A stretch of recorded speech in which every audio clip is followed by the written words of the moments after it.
Good morning, good afternoon, good evening, depending on where and when you are joining us. I am your host, Katie Milton Jordan, and we are here for today's AI action class. We are currently working through the book Subtract. There we go. Now I got the right slide. We are working through the book Subtract based on Subtract, the Untapped Science of Less by Leidy Klotz. And we are on workshop 4 today. So this is your weekly reminder to support the author. Our AI action class teaches AI fluency, not the book.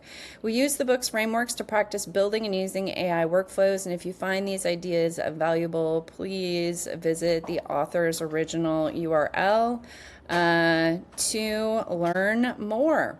So every AI action class follows this agenda. We spend a little bit of time at the top of the hour doing introductions. Then we spend a little bit of time learning about both AI concepts and the concepts in the book that we are studying. Then we have about 20 to 25 minutes for us to apply the AI workflows. Some students prefer to run the AI workflows the same time that I am demonstrating them. Some students prefer to watch the demonstration first and then run the application after class. You guys know your learning style best, so I will leave that decision in your very capable hands. And then at the end, we love to come back together in community to share insights and observations and answer any questions that may have come up for you. So that is the format that we're going to follow in today's class. Let's take a quick look at the concepts. Oh, I have guests here. We're gonna keep going despite the killer dog that is greeting the folks coming in the door. The concepts in the Untapped Science of Less include invert, try less before more, start every improvement by asking what you could remove, expand, see adding and subtracting simultaneously, zoom out to see the full field of options, distill, which allows us to focus on people, not things, embrace complexity to find what to subtract from it, and persist. Keep subtracting when biology, culture, and economics push you to add. So in this workshop series, we went through 4 different workshops. Workshop 1, we did the subtraction audit. Workshop 2 was the full field view. Workshop 3 was the people filter, and workshop 4 that we're going to do today is our persistence protocol. So the goal of today's class is to build systems and habits that sustain subtraction against the pressure to add. So the key topics we'll be covering are persist thinking, why subtraction doesn't stick, cultural reinforcement of more, time famine, changing systems versus behavior, Strunk and White's omit needless words. So what we're going to walk away with at the end of today's class is a subtraction sustainability plan. It's a 30-day protocol with triggers, accountability checkpoints, and system-level changes that make less the default. Here is our workflow on the screen today, and this illustrates the type of tool we use in our AI action classes. This is also your weekly reminder that a long prompt and an AI workflow are similar. They share similarities. However, an AI workflow is a long prompt, but a long prompt isn't necessarily an AI workflow. And the reason why is because we bake some guardrails into our AI workflows that allow us to maximize our AI usage and squeeze as much out of it as possible. So here is an example of an AI workflow. And now we are going to navigate to our public folder so that we can access today's workflow. So everybody can navigate to bit.ly/AI formula, and you will see the subtraction folder and the AI workflow for today's workshop 4. This is also your weekly reminder. When we run these workflows, remember to work on real problems in your life or business. So work on your real projects, your real processes, your real initiatives. And the reason why is because when we work on real challenges instead of hypothetical challenges, we are more invested in getting the right output from the AI. When we work on fake situations or fake challenges, we don't have any skin in the game to ask the AI to get the deliverable right, okay?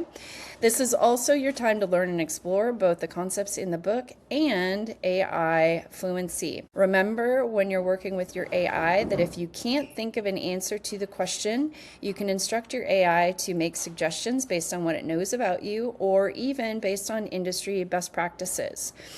If you get stuck, just speak to the AI as though you were giving instructions to an in-person assistant. And of course, I'm here to help you if you get stuck as well. So let's go into our public drive. You can see there's a variety of folders here. We want to navigate to the Subtract AI action class, which is right here. And I believe, let's see if this is workshop 4. That's class 1. So I'm guessing workshop 4 is over here. Yep, class 4. So here is today's workflow.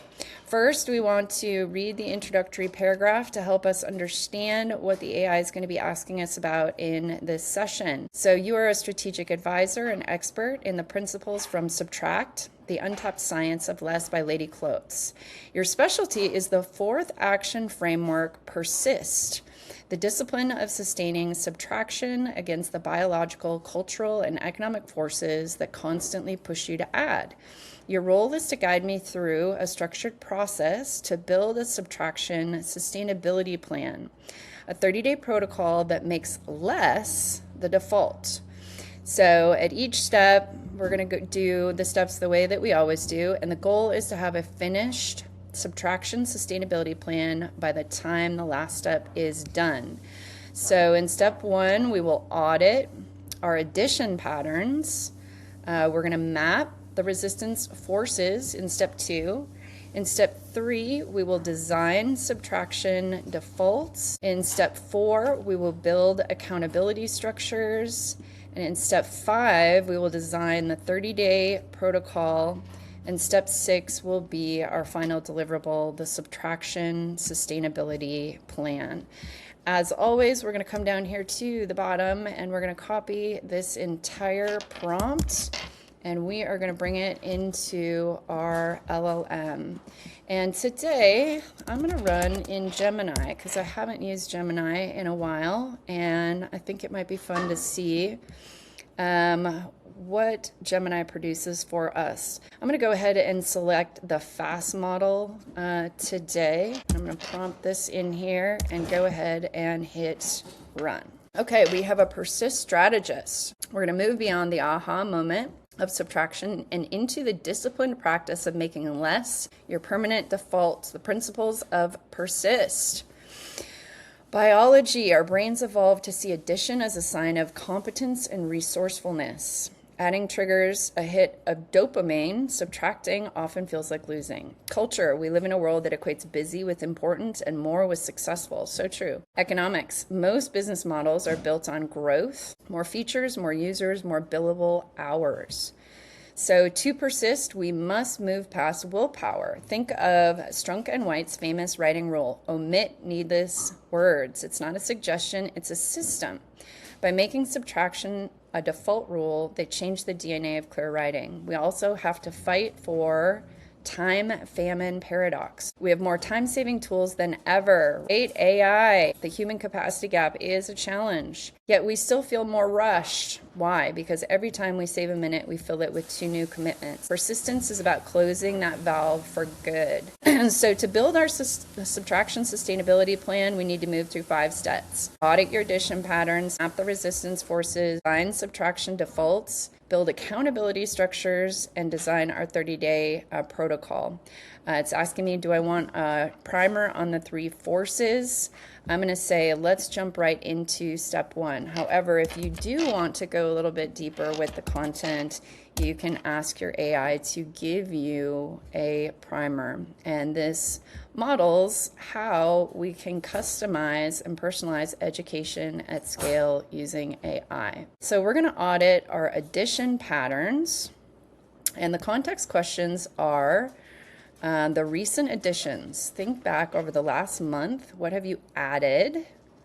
List as many as come to mind. Intentionality for each item above. Was it a conscious addition or did it just happen? The driver, which of the 3 forces drove the addition? Biology, culture, economics. The subtraction struggle. Have you tried to remove or stop anything in the last month? If so, did it stay gone or did it creep back into your life?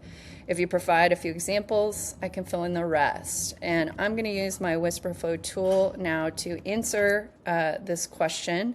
Because like I said, it's been a while since I've worked with Gemini, and I don't believe that Gemini knows very much about me. So I'm probably going to have to give it more context today. As I think back over the last month, what I have added is, ironically, additional work hours to my day because I'm working with AI. And this is a little bit ironic because AI compresses our ability to work and create deliverables.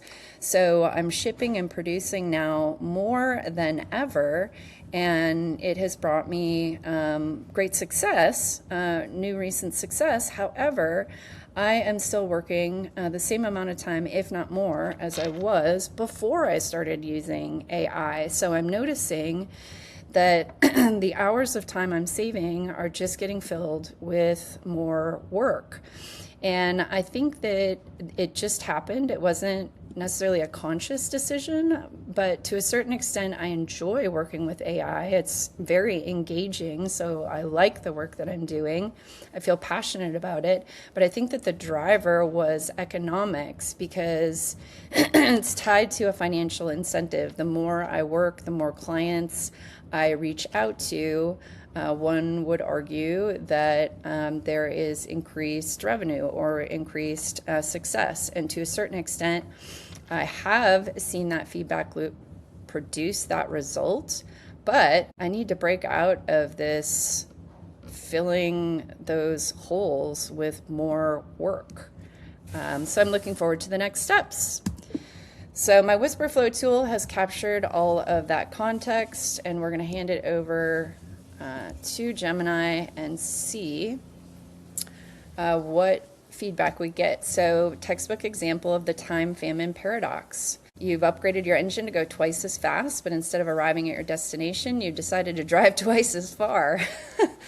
It's a common trap because AI makes the act of adding feel effortless and high velocity. And this is a moment where I want to say thank you to Donna again for suggesting this book topic, because this stuff is so relevant for me, and I'm hoping that it's resonating for you guys as well. So based on your input, here's your addition pattern profile. Increased output volume is unconscious, motivated by economics, still valuable, unsure, diminishing returns. I would agree. Extra AI work hours, primary force biology because I'm enjoying the work that I'm doing, and still valuable. No, it leads to burnout. I would agree. New client outreach, driven by economics, yes, but it needs a cap. Okay, I agree with all of those. So top addition triggers. This is how I am adding things to my life. So the observation, your biggest hurdle is that your additions are working. When addition leads to success, it's much harder to subtract, right? We have to decouple success from volume. Okay, this will be interesting. So map the resistance forces. So here are our next set of context questions. When you finish a task in record time using AI, what does the itch feel like to start the next one? Does stopping feel like you're leaving money on the table? Culture in your industry or peer group, is hustle or high output the primary badge of honor? Do you feel the need to prove you're keeping up with the speed of AI evolution? Economics, financial incentives, income tied strictly to volume, or could it be transition to value? Environment, does your digital environment keep pulling you back in? Is there a physical end of day trigger in your workspace? Okay, let's answer this.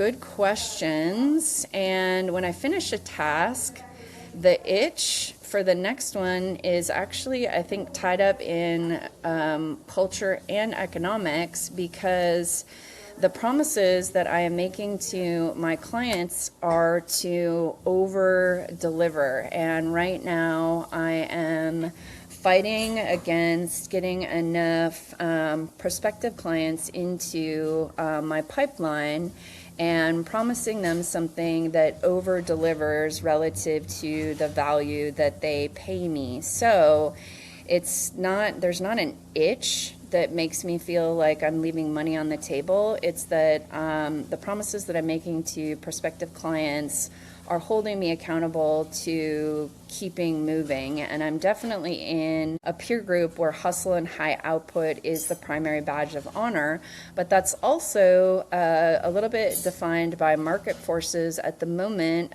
specifically as it relates to AI.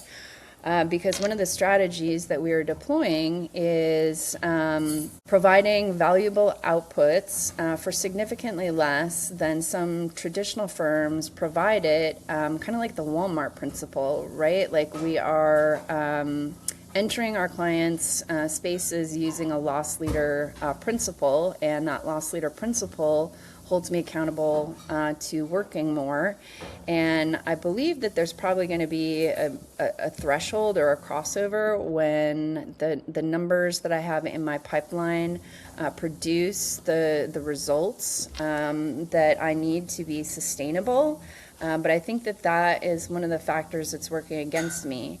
And my environment, yes, there is a physical end of the day trigger in my workspace. I actually have an open and close sign that I turn to open every morning when I sit at my desk, and I turn to close to trigger or signal the end of the day. It's kind of a silly ritual, but it seems to work for me. Okay, we got all that context in there. Let's see what AI says. Well, AI likes my open and close sign.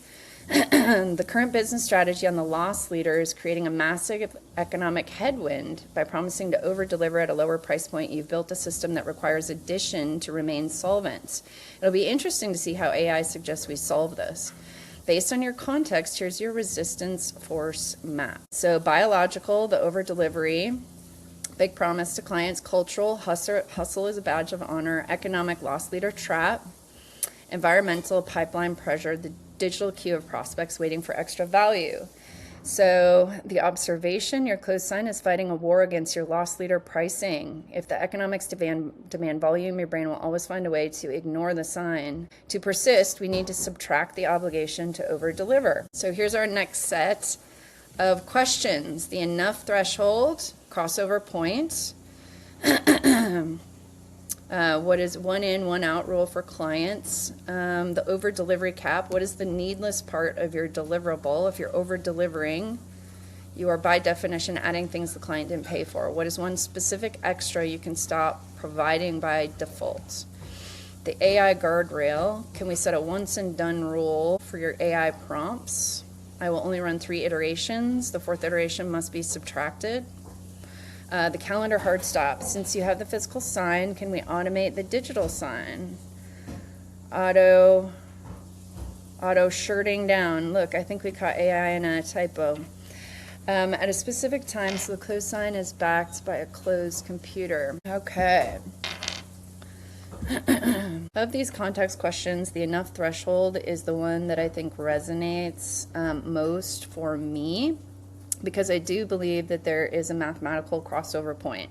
And nobody's ever asked me this before, so I'm not sure that I could define the specific crossover point, but I'm sure that we could come up with a mathematical equation that suggests this.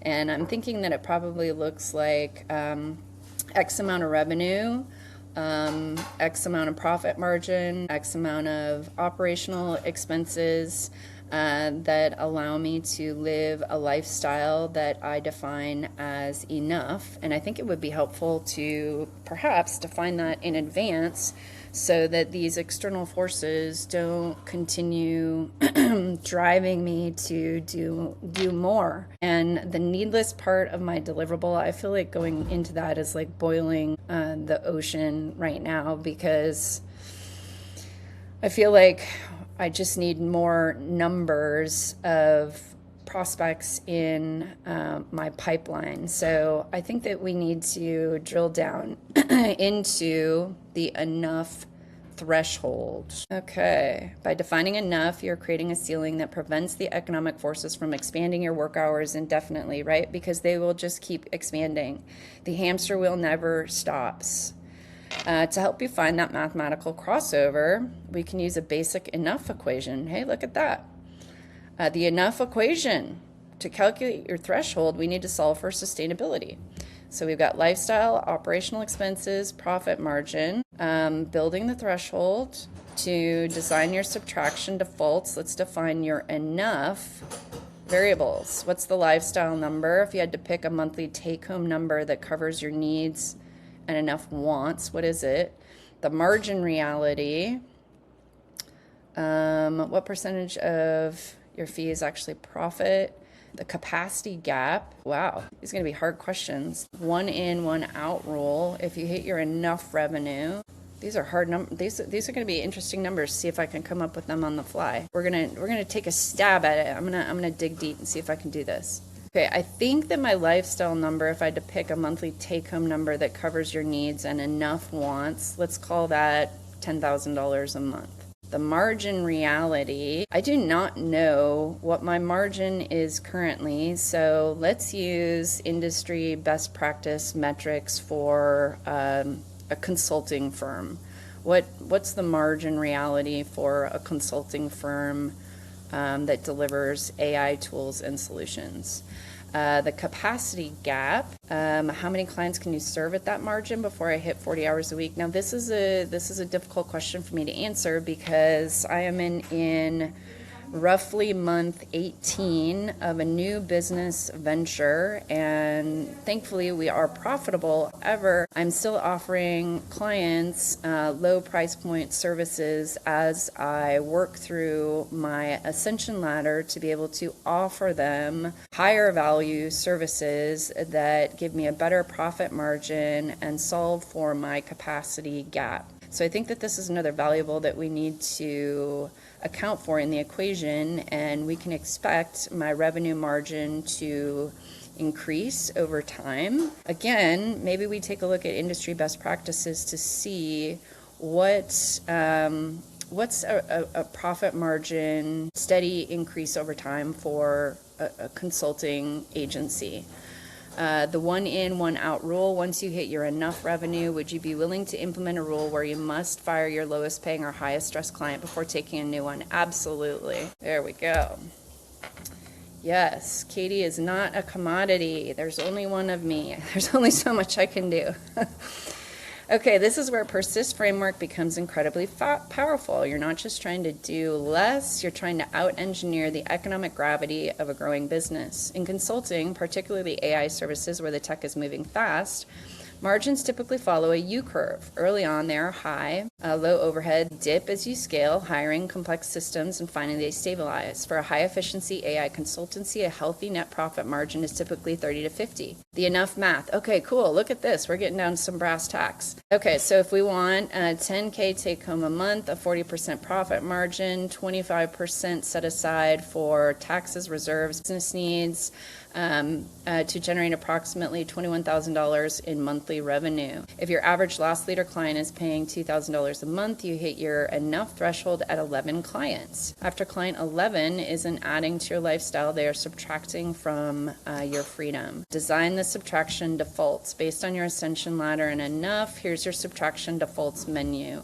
Actually, let's turn the monthly client value to $1,500 a month instead of $2,000, and 11 clients would assume that those clients are paying for a subscription service. So we also need to consider that there are some clients who will come into my ecosystem in month 1 and not be there in month 2.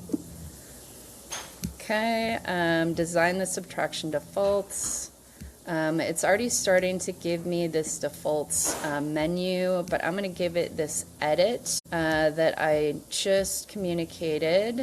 But it's asking about cap at 11, and I think this edit is going to change that 11-person cap because it's assuming something that is oversimplified for my reality. Okay, you now need 14 steady clients, right? When we shift this down to a client value of 1,500 instead of 2,000, the adjusted enough math, 14 clients, the churn buffer, to maintain 14, you likely need a pipeline that subtracts the effort of manual selling. I'm not sure what that means, but we're going to build accountability structures next. Atomic Force will tempt you to take client 15 or 16 just in case someone churns. The subtraction partner, is there a peer, a spouse, or a specific team member who knows your client goal, who is someone you'd feel slightly embarrassed to tell, I'm working 60 hours again because I took on a 15th low margin client? No. The weekly review, when you flip your close sign, the stop doing, the relapse protocol. What is the accountability person and ritual that would actually stop you from sliding back into more? I like the stop doing list. The stop doing list resonates for me because it is a constraint that will force me to find clarity on the tasks that give me a lot of energy when I work with clients and the tasks that don't. So, for example, on the stop doing list, I've recently engaged a new client that I enjoy working with, but I'm recognizing that I may not have been clear enough in communicating the expectations at the beginning of that engagement. So I'm currently experiencing some scope creep. So the first thing I would put on stop doing list is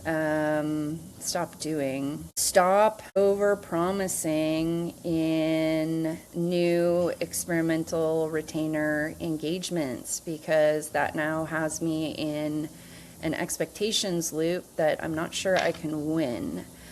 The accountability people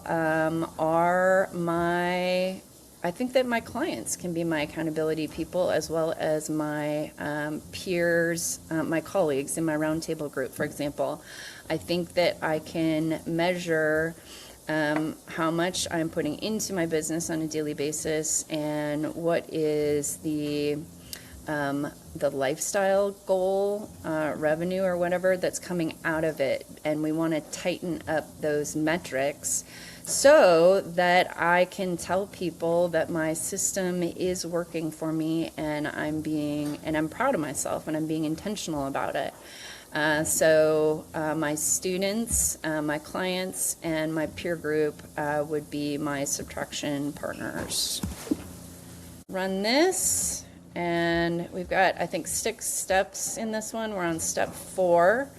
And we've got about 15 minutes left in today's class. So normally these AI workflows by step 4 usually have all the context that they need in order to do everything in the next step. So I'm going to instruct the AI to answer these questions based on what it knows about me. Answer these questions based on what you know about me and the context I've given you so far. So we can get through the last couple steps here for demonstration purposes. So it's giving me my energy level, the stop doing priority, revenue to hour ratio. I like this. Here's a new metric, the empty pipeline phobia. The 30-day subtraction protocol, week 1, awareness and the enough ceiling, implementation of defaults, or daily action, the ascension swap, audit your current client list. Okay, this looks like good concrete. Step 6, final deliverable, our sustainability plan, our addition pattern profile, resistance force map, subtraction defaults. Okay. Look at this, the 20% AI tax. 20% of all AI saved time is deleted from the schedule. Would be interesting to take a look at my operating system to see, I could probably audit the things that AI has helped me compress in the last several months And it would be an interesting math exercise to say, okay, if all that time has been saved and I applied that 20% AI tax to reclaim that time from my schedule, what it would look like. Might be an interesting thought exercise when I have the time, right? So we've got our accountability framework, our success metrics, revenue to hour ratio, number of over delivery instances prevented. So this concludes workshop 4, and I'm going to actually ask it again to turn this into an HTML deliverable. Can you turn this into an HTML file so I can visually see this 30-day plan? And while it is working on that, I am going to come back to you guys to check questions and insights. What's going on with you guys? I just finished the third one, and it's been super helpful across a variety of patterns. And the subtract concept has been really great and really transformational. And it's interesting watching yours too and seeing it applied to the business lens, whereas a lot of mine is applied to some personal lenses, but also even thinking about things like building AI skills and what to subtract in a world where it feels like add, really focusing on subtracting so that it can be more focused and intentional effort. And then it ties into so that was my second one. And then my third one really tied into that this is also contributing to accumulating a lot of digital clutter of like all the things that I feel like every time you feel like you need to know something, or I should learn this, or I should, and it ends up creating a lot of anxiety about feeling like you're behind, but then you end up accumulating all this stuff that's more than you could ever possibly look at, and it becomes overwhelming. So it tied into being more focused and then really thinking about what direction you're moving and what are you adding and why are you adding it and how do you subtract things and how do you really stay focused in a world where it just feels like add, and you're always going to be behind kind of thing. And so it's really interesting, not just that, but the psychology patterns behind it, how, like going back and forth. And then I would ask it to come up with some ideas for me. And then I would be like, well, yeah, and I would think it through, and then it would springboard on, yeah, but I think if I did this, if I really thought about doing that, and then so it was like really that true thinking partner where it proposed some ideas, and then we came up with a system together that I could really see being sustainable, and then having it put it together in a timeline, right? Like it puts out its original deliverable, but I'm like, I need to see this more in a timeline, and it provided some really good suggestions that I hadn't thought of on my own, and then I was able to add some suggestions where it's what it suggested, I'm like, that's not reasonable or practical kind of thing. So it was, yeah, this was a really transformational book for me, and especially in this AI world, in digital world, where it's so much easier to just accumulate things to do, things to look at, things to learn, that leaves you scattered and anxious. And so, yeah, thank you so much for putting this together. It's been very powerful and pretty life-changing. So I really appreciate you. And I love watching you go through yours too, because it's such a different use case. And it's also very important, and it's interesting to see how it plays out differently. So thank you so much, Katie. I really appreciate you. Yeah, no, thank you. Thank you. Larry, how about you? What are your thoughts? Katie, right now what's happening with me is I'm on Module 3 also. I've been formulating it for a new business that I'm coming up with for generational families, telling stories to families telling their generational stories. Ditto on what Donna said, I tend to accumulate rabbit hole knowledge more so than things that are going to be effective. I can go down a rabbit hole on SMRs, for example, small nuclear reactors. I can tell you every company that makes them and stuff like that. I tend to be hyper focused on things that don't hyper mean anything. This has been real eye-opening to me to kind of dissect my personality and how I think, because I think it's always it's easy to have other people tell you things, but it's really difficult for you to tell yourself a story. And when I'm looking at this, I'm looking at, wow, this is how I think. I'm more of an add. And then when I finally, the levee breaks, it breaks. And then I go through this of a topic. And that's always been my personality, even through school, is I'm hyper-focused, and then when I'm un-hyper-focused, it's like the switch is off. This has been a really good class for me to kind of see myself in a different light. and kind of put some guardrails up in my personality. My neighbor across the street is a research scientist, and he was talking about stem cells. He said, you need to go down a rabbit hole on stem cells. I'm like, no, I don't. I'll be obsessed. And this has helped me tremendously. Yeah. Also, a real quick side, did you ever get a response from Hutto? Did they ever respond to you? I haven't heard back from them yet, but I will follow up with them again. Thank you again. All right, just a reminder, because we had a speaker yesterday that if on a scale of 1 to 10 was probably a 12 of boring, and it had nothing to do with nothing that any business owner in there was wanting to talk about. He was a builder for the state. He was talking about building a highway, and I can truly understand this saying, watching paint dry. So, but I've been really soliciting different groups for you to speak at. So I'm keeping that up. Thank you. Thank you, Larry. Thank you. Yeah, this has been a really interesting book and a really interesting group. And I want to share with you guys one of the things that I've noticed as I've been working through this. So as you guys know, I deliver AI tools and solution educations primarily to economic development organizations and the executives of those organizations. And as I've been working through this, I had a colleague from another community group called She Leads AI. She loves AI. And she's also looking at like the human capacity gap, right? So like in the Subtraction book, we start talking about how, nature abhors a vacuum, and we just fill up these hours, even though AI is allowing us to compress all of these things. So the work that I did with her, we had a really great conversation, and in the education that we teach, we use 12 thinking lenses to help us understand what is happening with AI, and we use these 12 thinking lenses to help us make meaning out of it. Because there's a lot of people saying use AI or don't use AI, or a lot of people have an opinion about AI, but not very many people are helping us understand what is happening and what's the meaning we need to take away from this.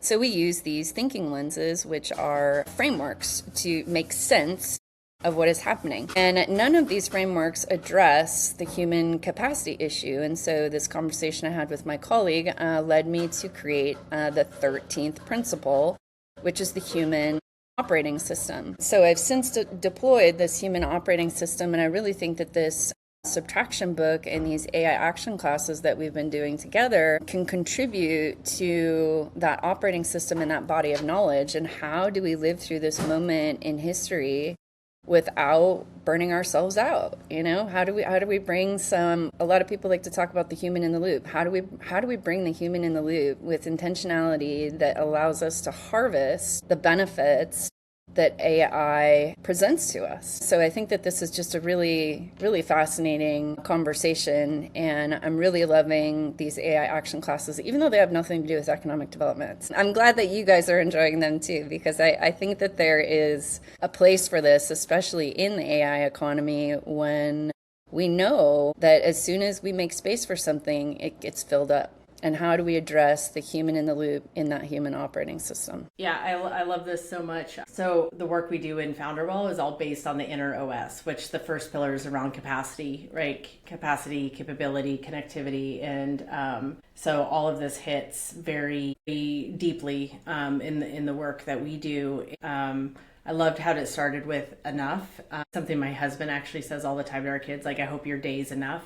Right. And just like getting back to appreciating like what is enough, and how do we maintain rhythms and that those baselines, what is enough.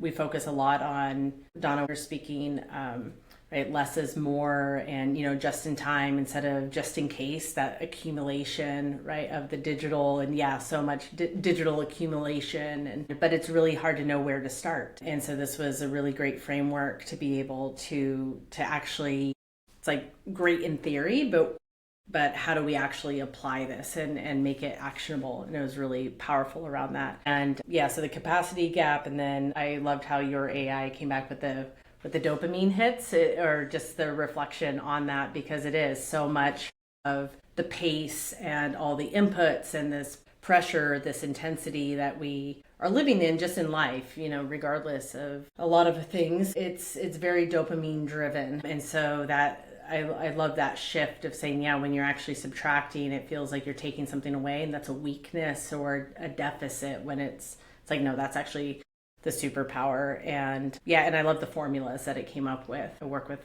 a lot of tech founders, so they're very formula oriented, and it just helps to bring those frameworks into, even back of the napkin, type expression that you can work with. So yeah, this was great.